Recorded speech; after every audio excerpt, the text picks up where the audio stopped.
Have you ever stopped to wonder why some brands just feel different? You know, why we're willing to pay so much more, not just for a thing, but for the entire world it pulls us into? Well, today we're going to look beyond the product to figure out how the most successful companies sell something way more valuable, an experience. Let's get into it. And the perfect place to start is with a simple cup of coffee. The beans themselves, they're a commodity, worth, maybe $1? But somehow, in the right hands, that same coffee sells for $5. So how does that happen? What's the magic trick that turns a basic product into a premium experience? Just think about walking into a Starbucks. The very first thing that hits you isn't some sales pitch, right? It's that incredibly powerful, rich smell of coffee. That is a completely deliberate sensory welcome. It's designed to pull you right into their world from the second you walk through the door. And then you hear it. It's not just the espresso machine hissing away. It's the music they chose so carefully, usually some smooth jazz, and that gentle hum of conversation all around you. It's a whole vibe, an atmosphere they've engineered to feel both cool and comfortable. And all that comes together to create a feeling that you're in a place you belong. This is their famous third place idea, that spot that's not home and it's not work, but it's yours.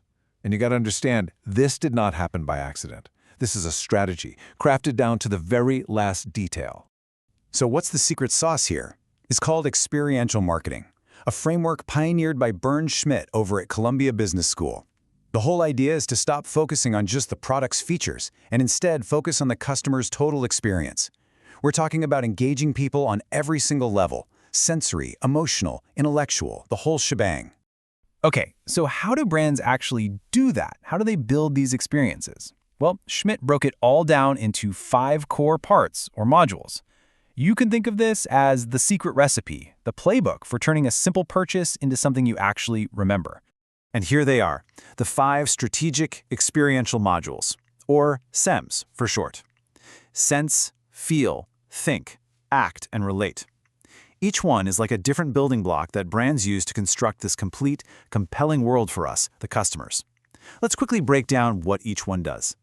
First up is sense. This one's pretty straightforward. It's all about hitting your 5 senses, what you see, hear, smell, taste, and touch. The goal is simple. Create a great-looking, great-feeling environment that just draws you in and makes the brand stand out. Next, we've got feel. Now this one goes deeper. This is all about emotion. It's about creating a real, genuine bond by tapping into a customer's feelings and moods. This is how you build loyalty that a simple price cut from a competitor just can't touch. Then you have think. This module is aimed right at our brains. This is where a brand gets you to engage your intellect, maybe by surprising you, making you curious, or having you think about a bigger idea. It creates a kind of cognitive hook that really sticks with you. The 4th module is act, and this is where the brand enters your physical life. It's designed to connect with your lifestyle and your actual behaviors, maybe by showing you a new or better way to do something and weaving itself right into your daily habits. And finally, we have relate. This one is huge. It plugs into that fundamental human need we all have to belong to something bigger than ourselves. It makes you feel like you're part of a community, a tribe, a group of people who get it and who share your values.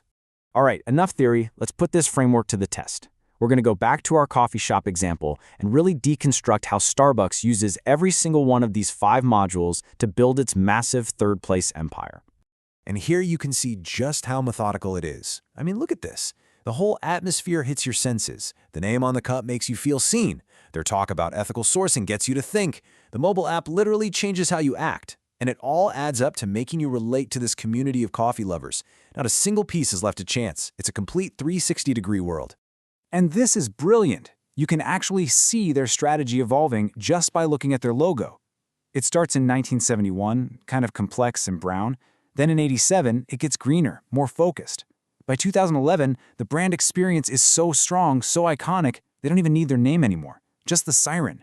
That image alone tells you everything. It is the experience. But this playbook isn't just for coffee shops, not by a long shot.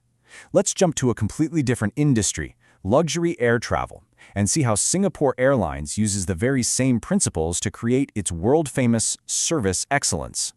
And look at that, it's the exact same 5 modules at play. The sense of the unique cabin and exclusive scent, the feel of being incredibly well taken care of, the think behind their reputation for innovation, the physical act of sitting in those comfortable seats, and it all comes together in relate, which is embodied in one single, incredibly powerful symbol. And that symbol, of course, is the Singapore girl. For decades, she has been the absolute cornerstone of their marketing. She is the human face of the brand's promise, grace, warmth, top-tier service. It's this consistent, elegant symbol that communicates the entire brand experience in a single glance. It's genius. So, after taking apart these two powerhouse brands, what are the big lessons here? What should we really take away from all this?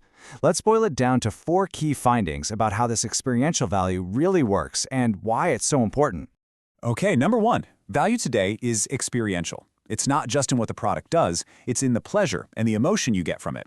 Number 2, the best experiences are holistic. They don't just do one thing well, they weave all 5 modules together into one seamless story. 3, and this one is crucial, that emotional connection builds a fortress around your brand. It creates a kind of loyalty that your competitors can't just beat with a sale. And finally, number 4, consistency is king. Having that reliable symbol, that reliable experience, builds a level of trust that you can take anywhere in the world. But it's worth taking a step back for a second. Is there another side of this coin? Over 200 years ago, the philosopher Immanuel Kant basically said we should be really suspicious of these appeals to experience. He called it a vulgar appeal, something that gets in the way of pure reason. And that leaves us with a really fascinating question for our time, doesn't it? Are these perfectly crafted brand worlds just a sophisticated form of manipulation, a seductive experience designed to get us to open our wallets? Or, in a world that's overflowing with generic stuff, are these brands actually doing something good, creating more meaningful, more human connections? What do you think?